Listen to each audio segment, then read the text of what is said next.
go back to this role where he is more comfortable and play at the highest level possible to enable his teammates. Now, They you need mentioned to- Baron for Hundo. Yeah, they should secure the Baron here, but they're gonna go with Lance. Lyra's open.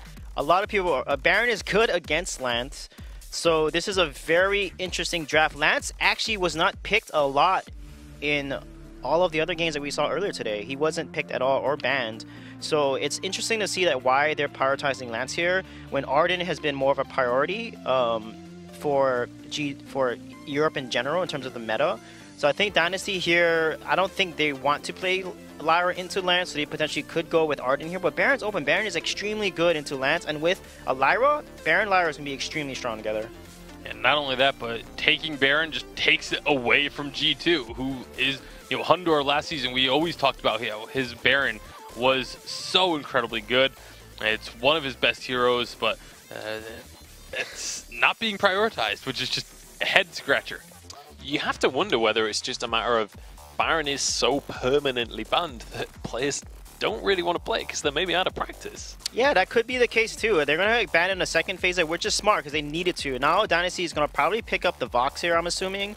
But they can also do potentially Glaive because PT Lamb is so strong on Glaive and secure that and deny the Glaive Lance combo that is so strong or was known to be strong. But Vox is looking really good because Vox is actually really good against Lance. He's very mobile. He can dodge a root. He's also good against Glaive if they do pick Glaive into Vox because Vox can kind of dance around the Glaive. But they're going to go ahead and opt for the Idris first instead, which leaves Glaive and Vox open. So I think G2 will probably go with the Glaive pick here or Vox. We'll have to see. They do have 2 picks available as well, so I'm curious to see what kind of combo they go for here. I mean, what direction would you usually go, Bacon, if you're up against this Idris Arden? Like, what does that spell out to you? It spells out to me that they're looking for some really hard engage. Deep line diving is what Idris is very good at doing, especially if you have that extra little bit of movement speed coming from the Arden. So I would like to see something that has a little bit of tankiness to it. Like the Glaive, I think would be a great pick. Samuel is okay against Idris. You do have a lot of burst against him, but Idris can just maneuver around the fight so incredibly well that there could be a bit of struggle there. Well, Samuel is going to be the jungle lock-in for G2. Well, I assume it's the jungle lock-in. We've seen a lot of lame Samuel coming out the last few days. Well, specifically We've from only seen it from SK. We'll see. I would assume it's going to go jungle. They could go Kestrel here, Weapon Kestrel potentially, because that's what they did play at one point last weekend. He did a Weapon lane Kestrel, so we could see that coming out, but I think the best case here would be Glaive or Vox. I would like to see Glaive because there's such a heavy dive comp with Arden and Idris. Glaive is going to be perfect to protect the Samuel. And Samuel isn't a good pick here because he doesn't have Arden. Arden with an Assassin is going to completely counter the Samuel. And yep, they're going with the Glaive here. And now Arden is going to counter, like I said, Arden Samuel is really good against Assassins, but you have Arden against the Samuel, that's going to work really well. So now they can pick a lot of like heroes that can dive. Maybe go with CP Blackfeather. Idris can get on top of Samuel as well. They can go with Taka. There's a lot of options that they can pick. Even Koshka too. Koshka would be really good into this composition because she's really strong against Glaive and Samuel in the early game. We'll see if that's the direction they go in. 15 seconds remaining. How would you like to finish out this composition? What would you like to go with that's specifically good against G2, Bacon?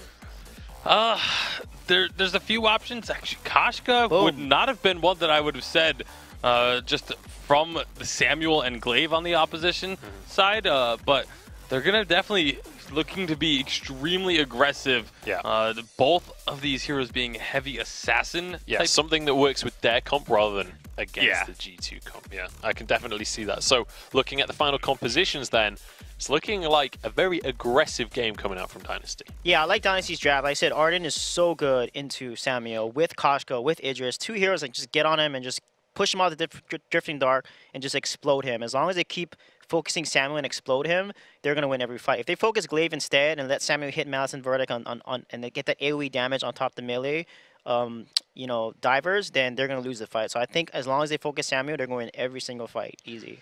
At the same time, though, I really like the protection that G2 has for the Samuel. With a Lance and a Glaive, those two are going to go a long way towards keeping those Assassins away from the Samuel. So I'm going to say that I actually like the draft of G2 a little bit better because they have a little bit stronger of an identity in terms of protect Samuel and then re-engage versus the just go all in, engage, that's all we can do on the side of Dynasty. So it's very much that Dynasty want a very fast, very bursty fight, and on the other side you've got G2 who want to kite back. They want to play this very slow, and if they can get the fight last long enough, then they'll be able to edge it out. We'll see if those are going to be coming to pass as we head on into this game. Hashtag Vainglory8 is how you can let us know who you're going to be voting for in this game. This was the most hype matchup according to my Twitter followers. We'll see whether it is going to live up to that name, whether we go to 3 games, as we pass it over to our casters and head into our final European matchup. Very much, guys, over on the desk. My name is George, joined by AJ for our final best of 3 of the day. Hyped match indeed. G2 sitting at 0 points right now with Dynasty sitting at 9. This is a match to look out for because G2, such dominating performance in spring and coming back and not looking so hot, AJ. They really haven't been, but at the same time, Dark Potato had mentioned he was going on a brief hiatus from the game. Now he's back. He was a key component of the lineup during their successful spring season. On the other hand, looking at the other team here, Dynasty, this is a team that had kind of a mediocre week 1. Then they really blew us out of the water in week 2. But now they're facing the G2 that used to be strong. So is it going to happen again? Are they going to be able to keep the ball rolling? There's a lot on the line here, not just for these teams, but for the league as a whole and what we sort of expect the landscape to be as we progress through summer. I, for one, am very excited to see G2 with Dark Potato back on the lineup. It's going to be critical, I think, for them to have a strong showing here in game number 1. I mean, you could reference them as like a God Squad coming into it from all the way back in spring. And now, not looking so hot, but with Dark Potato, the return. Key component, is that the kind of catalyst they need to come back into this one? Let's have a look at the compositions though. Heavy CC coming out from G2 on this Glaive and Lance, but coming into someone like an Idris and Koshka, 2 very mobile heroes, it's going to be hard to lock them down. Yeah, especially because the CC is not easy CC from G2. It's not like Koshka's Yummy Cat and Frenzy where you just click on someone. It's more like, I need to get in the right position, or I need to land a skill shot on you. And those things are not easy against mobile heroes, especially Idris, who can just literally disappear for a bit. It can be kind of challenging to land those effects. That being said, a lot of what G2, I imagine, is going to be doing with their crowd control is using it very defensively, except for in the lane. Sure, you can find picks in the lane, perhaps. PT Lamb is in a dicey position. I was about to say, talking about picks, PT Lamb in a very dicey position. Oh no, Hundor! He cancelled the auto attack. He couldn't do it. That was so close. PT Lamb escapes with the skin of his teeth. My goodness, that was close. The cancellation of Hundor's auto. Oh no, that's nightmare fuel. That's gotta hurt a little bit. But, at the same time, returning to the previous point, later in the game, this is all about protecting Samuel, right? They're going to be using things like the Githian Wall, the Impale, even the Afterburn from Glaive to get on top of Dark Potato and buy him space. Because he's the target that Rickameza and PT Lamb are going to be tunneling. Rickameza does, I think? No, not quite still that away. It's going to get Afterburned. It's going to get stunned here. Keenan is going to come up. Massive Impale. Massive kill. First blood goes over to G2, and they might make it more. Mowgli is going to use that Vanguard over the wall. G2, tunneling him a little bit there. Didn't notice that actually PT Lamb was over on the other side, but beautiful Impale from Keenan. All right, so G2, they still pick up first blood, even though their first attempt at it was so close and didn't quite pan out. I think Rickameza going for an invade there, fighting in the jungle specifically when it comes to this kind of invade, is a little dicey against a Lance early on. When you don't have a reflex block, you're going to be Githian walled into things, you're going to be jumped on, and there are only very small choke points for you to run down. So it's a lot easier to land things like the Impale and the Afterburn in the kinds of directions you want them to be in. That being said, I do somewhat agree that pressure should be put on by Dynasty. They just need to sync up Mowgli and Rickameza together to make that happen appropriately. Well, they're going to jump on Hondo, and Afterburn away will get him to safety. Meanwhile, jungle has intensified. PT Lamb taking a fair bit of damage from that Drifting Dark. Potato putting on the pressure now as the 4 minutes do reach on the clock. Only about 1,000 gold lead. Look at Rickameza though. Sneaky kitty. Be able to sneak around to him, maybe steal some of the backs actually away. Oh, they're going to go for the turret dive. I was looking at the cat. wrong person to look at as Mowgli is going to fall. Kinu picks up his second kill of the game. So here's the question you have to ask yourself when that happens. If Rikumeza was at the turret, do they not get the kill and do they not get the turret? I think at this early stage in the game, probably. Oh boy. Oh my god. All right, well now, at this point, we can ask ourselves all kind of questions. But let's just focus on the sort of main one here. Was that play, in the first instance, a good idea? I would argue probably not. I don't think they would have lost the turret or any kills had they just had members there to defend. Maybe they get kind of low. But that is something you can come back from. Losing your turret and 2 kills, that's a little bit harder to come back from, right? Like, you've got to take the path which gives you the highest odds of winning the game. That was not it. So, Dynasty, they're on the back foot here. They do have the opportunity to come back in the game, though. They've got a lot of pick potential on their team. They've got a lot of very sudden, all right, we're going to burst you down damage. So, keep an eye on them for them making aggressive plays, getting some good vision down. G2, they've got a lot of map to work with right now. Keanu's someone who does get good vision down. We've seen this in the past. If he starts getting some scout traps in, if he keeps his flare count high, there are opportunities, you know, aplenty for G2 to keep rolling the snowball here, building up a bit of momentum in the game.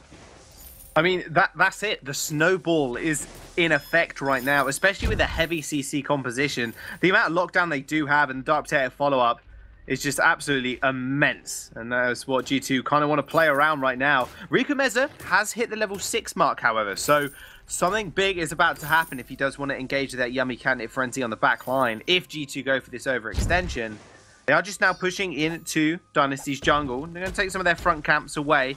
And that gold mine is looking pretty healthy. It's about half full right now. And G2 refusing to give up on some of this pressure. Oh, damn. That almost went over to Kinu. Rikumeza luckily got the healing camp away. Everyone on G2 has a reflex block now. Rikumeza needed, and what you want to do often with Koshka, is to make a play right when you hit 6. Because chances are they don't have a reflex block yet. Unless they specifically bought one knowing you were about to hit 6. That window of opportunity is gone. So now, basically what Koshka's ult reads is burn your opponent's reflex block. That's frequently what ends up happening. Rather than it doing anything in particular, other than being a gap closer. So that's a big window that is now missing. But also, Koshka, back when she was like 21-1 in North America in spring season, when we finally started seeing that number drop and the losses start to stack up, is when people realized that playing Lance just kind of countered her. They've picked Koshka into counting Nakoa's Lance here. I feel like it's going to be difficult no matter what for Rikumeza to be effective. Well, they're going to try and make a little bit of a play here. Hundor takes a fair bit of damage, but again, that afterburn to safety is going to be such a vital tool for him. He has picked up his Sorrow Blade, so let's look at the items power spikes happening across the board. Dark Potato, he's got his afterburn. No, his afterburn. His Frostburn. Close enough, though. That is going to be quite key. In fact, Hundor's actually going to get jumped on again, but again, just like I said before, it's just too many afterburns just away. It's very, very hard for Rikumeza to actually get any of this damage to stick. Have the Yummy Candidate Frenzy. Met want to go for a little something here. Dark Potato kind of isolated, but nice Githian wall there. Oh, the Impale just going a little bit wide. There will be a fountain popped on the side of Dynasty here. Mowgli is just caught out in amongst 3 members. Is going to go down, and that's going to be Kinu's another kill on the board. PT Lamb got re-engaged on. Rikumeza's going to fall as well, and Hundor comes up big with a double kill and an ace for G2. I think the idea was not terrible there from Dynasty, but the execution was a little bit overly cautious, right? Like they weren't sure if they were making the right play. That made them make the wrong play. If you wanted to dive in and kill Dark Potato under the turret, you certainly have the burst damage to do it from Dynasty. But if you don't find the kill, you're screwed because you're way overextended, you're under the turret, Dark Potato turns around, pops the Drifting Dark, suddenly you're taking loads of damage as you retreat. You have to be decisive and assertive with the kind of composition that Dynasty is running, and that was neither of those things. It was a good idea, but they just didn't commit to it. You gotta commit. I mean, 100% kill participation for all members is a really interesting stat here, AJ. Every single one of G2 has been a part of every single kill. Is this Dark Potato's grand return into the VGA and on G2? This is looking so good for G2 right now. Dynasty looking for a little summing here. We'll take the Crystal Sentry away straight under the noses of G2, but they are going to rotate here. They're flaring out this Tri-Brush. And in fact, they're actually just going to go back here to actually pick up another couple of items, I can imagine, as the whole of Dynasty do the same. So almost a complete reset here for both teams. There's going to be a big Crucible finish up here for Kinu. So they do accidentally miss one of their reflex box on the Mechanic Frenzy. He's there for the backup as well. All right, so Dynasty, let's talk about their avenues back in, because things have changed a little bit from earlier. Earlier on, I wanted to see them try and, catch someone out and pick them off. Right now, though, I think they're not going to be able to. Keanu is hopefully, going to be getting enough vision up that they really avoid putting themselves in compromising positions. I think for Dynasty, your avenue back is capitalizing on an engage from G2 that's a bit overreaching. Trying to find that one person who's just a touch out of position and really committing to them for the burst. They have a lot of mobility and slipperiness, like you mentioned earlier on, Jaws. They have the ability to reset fights if things start going poorly. Right now, though, they're extending very far, and G2 could just catch them out. They're going to look to do that. G2 over the wall. Rikameza needs to make some damage stick. Hasn't actually used the Mechanic Frenzy once this whole game. We are 10 minutes in, and he is level 9, so not looking too hot for him right now on this Koshka pick. But like you alluded to, people actually discovering that Lance does pretty well into the Koshka. And that's exactly what Kinu's been doing. This, not even Catalyst, just the re-entry for him into these fights is just so easy, as Rikameza has no way into them, really. Gauntlet is going to come down. Oh dear, that afterburn, thank God that was into the wall, otherwise he'd have been stunned massively. But G2, seeing that ultimate going down is going to be pretty big. Maybe he just changed where he was going to tap right at the last second. Who knows? Who knows? G2, though, they could probably go for Goldmine here. I mean, that was a Gauntlet burned. That's one of the biggest teamfight ultimates, of course, for the side of Dynasty. No longer available. You're not too worried about trying to find some kind of a fight right now. Want to look for something. That Goldminer is going to be hotly contested. Here comes the Oblivion. Nice use, double Githium wall as well. But G2 can't really follow any of this up. They haven't really got any much more engagement. But no, that's going to be a Goldminer release going over to G2 right now. Could this be another perfect game? I mean, we're only 11 minutes in, I know. I'm not going to get too ahead of myself, AJ. But G2 are looking very, very fire right now. And they're going to push this lane in and have complete control. You mentioned to me earlier on, is this the return? I think it is. I think they've just been needing Dark Potato back on the lineup. This was the lineup that they initially found such great success with. Messing with a winning formula is bound to, at the very least, have a period of time where you're kind of adapting to your new situation. But Dark Potato is very, very strong. This guy was one of the strongest players in Europe last season. I think we're seeing that here, and Dynasty don't entirely know how to deal with him right now.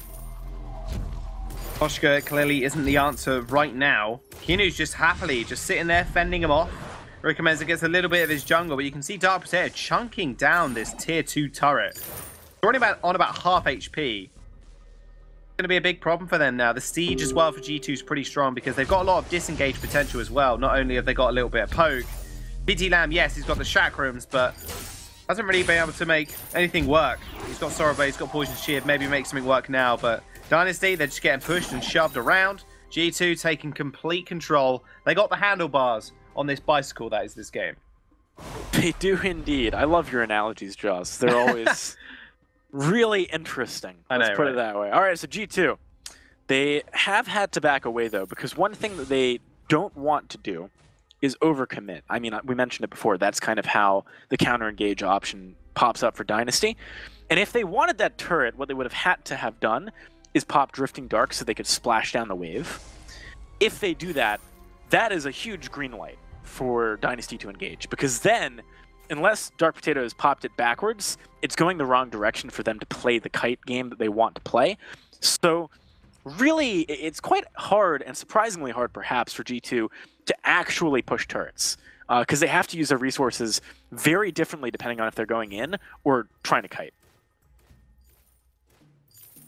Well, what do they need to do? Just poke and kite? I mean, that's what the game plan seems to be right now. They've slowed the game right down. We are 14 minutes in. The gold lead sitting at a solid 7k. In. Dark Potato on the side. There comes the gauntlet. It's going to be big, but it's going to get blocked. Hello. Kinu is turned online. He's going to get stopped. He's going to get stunned. Mowgli in the front line is not going to go down just yet. Oblivion did come out for G2 as well to dissuade the rest of the Dynasty members. There goes the kitty cat. It's going to go back to base. Another kill goes over to Hundor. They're just going to chase BT Lamb down as well. Another beautiful Githian wall. Kinu just under that turret will end up falling. No perfect game just yet, but G2 still pedal to the metal. That tier 3 turret will go down in a couple more hits. G2 just blowing my mind right now. They are indeed, but you got to look at Dynasty and say there are these small things they're doing in fights that are putting themselves at a disadvantage. They're not communicating properly about where and when they want to commit. When Mowgli popped that Crucible, it was unnecessary if they were bailing on the fight, right? You did not need to use it to block the Oblivion if you weren't going to try and fight inside of the Oblivion. But he used the Crucible right as Rikimeza leaves. Then there's no Crucible available, and Glaive can find an Afterburn onto Rikimeza. This is the classic example of just miscommunication, right? It's the classic example, because what you're trying to do as your captain is facilitate different kinds of plays, and when you make a decision, it's normally like, all right, this is what I need you to do for my decision to be correct. It just wasn't there. G2, on the other hand, though, they're playing really smartly.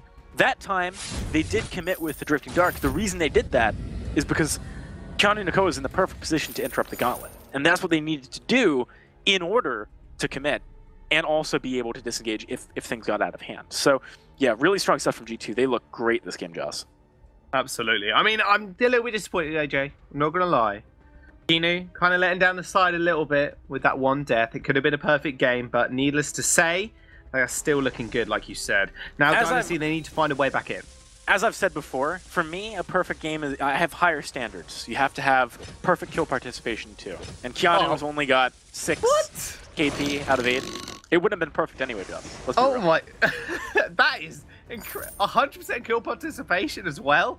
Yeah, that is borderline impossible. But all right, I'll give you that. All right, it's got higher happened. standards than me. It's happened back in the Evil 8. I remember it happening at least once. Okay. Well, all right. Well, then it just doesn't sound as epic. Well, I guess it does because there are a lot more check boxes you have to actually tick off. But you know, whatever. All right. If that's how it is, AJ. If that's how it is in your book, I'm not sure how many perfect games you've ever got. But I mean, it's how it is for me. But some people just have higher standards, and that's where I sit. Oh dear. Dynasty need to buck up their standards right now because G2 are kind of walking all over him. This Kraken will be starting up, and that's actually a really bad back timing for Rikimeza there. And Kraken, nowhere to be seen. Mowgli flared it out. He's going to clear those traps and is going to spot the whole of G2 starting that one up, but it not works enough damage. Out, though. It works out because they see Mowgli. They don't think that Rikimeza is not going to be there if Mowgli's there, right? So Dynasty, that was a nice bluff, basically, by Mowgli. That being said, he's starting to wuss out a little bit with the, I guess PT Lamb showed in lane to shove there. He needed a little bit more money to buy Bonesaw or something. Kind of a strange decision, to be honest. Oh, okay. You don't want to use Gauntlet there either. This is getting out of hand. A couple mistakes stacking on top of each other right here, Jess. Making a nice little tower of mistakes. That'll be G2 picking up that Kraken, and now Mowgli, yeah, he's misplaced one earlier, and he's done it again. That's a big cooldown, especially with Kraken coming up the board here, or up the lane. Be a board, unless we're playing a game of chess. Exactly what G2 are playing right now. They got the queen, and they're marching it down the lane. And the thing is, with Mowgli and that massive cooldown, there's only one thing those reflex blocks are going to be useful for, and that's that yummy Kinetic Frenzy. G2 in a very good spot. That turret is going to fall in a couple of seconds. Bada bing, bada boom. The base is open. G2 prime for the win. They are indeed. Dynasty needs to make one last stand here to try and come back into the game. They're not really doing much damage to the Kraken, so it's got to be a team fight. Oh, Sad Boy's pinging his ultimate, knowing it's down. Hundor taking a lot of damage from those turrets, has to end up backing off. Kraken's still at half HP. It's going to at least secure another turret. Kraken for 2 turrets, very worth in G2's book. Maybe they look for a little something here. Githian wall onto Rikimeza, but they're just going to handily take that Kraken off the field, and that will be 2 turrets and a half for G2 for that Kraken. So they're just going to rinse and reset now. I have to admit, I think G2 played that very smartly. They could have, with slightly better positioning, specifically Hundor just playing. Like, Hundor does not need to be on the front line dealing damage to the turrets. He, in that situation, probably could have gotten away with just sitting on top of Dark Potato, so that he could provide disengage. as he took a lot of damage, G2 was disciplined. They were like, okay, we're not going to go too deep. We're not going to commit overly much here. Oh, they're going to commit now. Hang on a second, because that's going to be a two-man Githyan wall. There's the beautiful gauntlet that we needed. Yummy Candy Francis is going to get blocked. Another beautiful Githyan wall to stun up Mowgli. Mowgli is going to be the first. He's going to take one of the first kills. Hunter's going to fall here. Dynasty are going to come up pretty big if they can find anything more. Kinu, half HP. Dark Potato couldn't find the support Hundle needed. Hundle was in the middle of 3 people and just got absolutely disintegrated. Beautiful target selection there from Dynasty. Absolutely, and also, you know, itemization is something that Hundor on this Weapon Power Glaive is always going to have big decisions to make about. When you're playing Weapon Power Glaive, you benefit so much from every point of weapon power that you get because you crit a lot, you have a lot of lifesteal, but at the same time, you do also need to have defense. And at the moment, up until this point, he only had an Atlas. He does get blown up really quickly if he's not backed up appropriately by his team. Dark Potato needs to be in position to capitalize on any moment where Dynasty commits to Hundor, and he wasn't quite there yet in that last fight. At round 2, Dynasty got it in ya. Got it in ya. You're seeing Ty and Pretty on the leaderboard right now.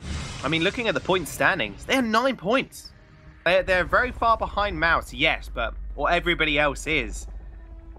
2 looking to get their first points on the board, first set of points. We'll see how well they do tomorrow.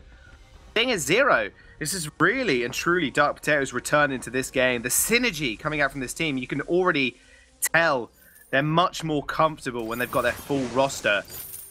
Marching down the lane now, and we can see Dynasty. They are on their last limb. But if Mowgli gets another beautiful gauntlet off like he did before, it can really, really start to swing in their favor. In Dynasty, you talk about G2 being really much more comfortable with this roster being back to normal. Dynasty feel like every week they start a little weaker than I'd like them to, and they get a bit more cohesive over the course of the game. I think based on, for example, that last fight, you can certainly make the same point. Game number 2, I expect Dynasty, regardless of the result here, to put up a stronger fight in the early game. We'll see what happens, though. Typically, their B-side draft has been their best, and it was not the case in this game number 1. Kraken's on the map. G2 has the opportunity to force Dynasty into a choke point here. Maybe go for a fight if they want to. Kinu is super baiting. Nice two-man Githyan wall as well. There comes the ultimate, the gauntlet, and Dark Potato is trapped outside here. Oblivion is going to get blocked pretty big. Hundor's going fairly low as well again. PT Lam actually got slowed up and stunned up. There comes Hundor in the back line. Rico Bez is going to have to run away. Hundor's just chasing him down. Ends up finding the first kill of the game. Mowgli really weak now, and PT Lam in a 2v1. Kinu almost falls, and now he's going to turn his sights onto Dark Potato, but Hundor has arrived. Mowgli ends up falling as well. Another casualty of war as Hundor picks up his 7th kill of the game. And G2, they find 2 members of Dynasty. PT Lam, though, held his own against 2 members. Is this their way back into it? So, I felt like PT Lam probably could have been a bit more in that fight. He was kind of close to full health at the end of it and did not commit to any of the low members of G2.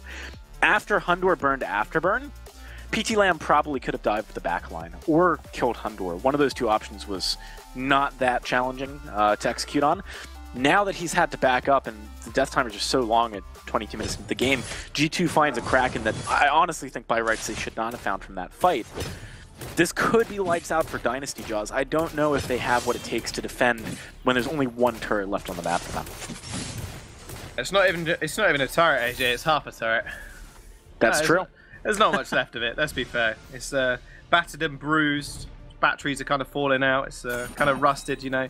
Like those toys you had when you were a kid. They just end up breaking apart, and all those memories that you had with them are lost. And that's exactly what Dynasty are looking at right now. Their base lost. Their lane lost, and you okay, Jaws? I'm okay. Right, I'm feeling good. Hang on, AJ. There's a fight. Gauntlet is going to come down. Oblivion actually onto G2 to protect them. Here comes Riku Meze. He needs to find something, but triple Githyan wall comes through for Kinu. Here's the kite back. Exactly what G2 want. And now Dark Potato moving forward slowly. Remember that Kraken is in Dynasty's in the back of their head. They need to make something work now. Riku Meze jumps back in. Fountain pot for Dynasty as well. They're going to be healed up here, but Dark Potato, he's still full HP. PT Lam's going to dive in and goes down. There goes Mowgli. There goes the rest of Dynasty. Dark Potato with the double. The Kraken's going to help finish off the base.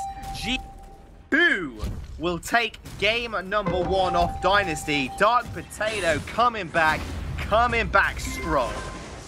He did not drop a single death this game. 2 for 0 for 11. This is the Darkado we all remember from spring season. Dynasty, they got to step up here after the incredible performance they had and the incredible growth they showed in week 2. The last thing they want is to have this stumble in round 1 of week 3. G2, on the other hand, this is their chance to make a big statement.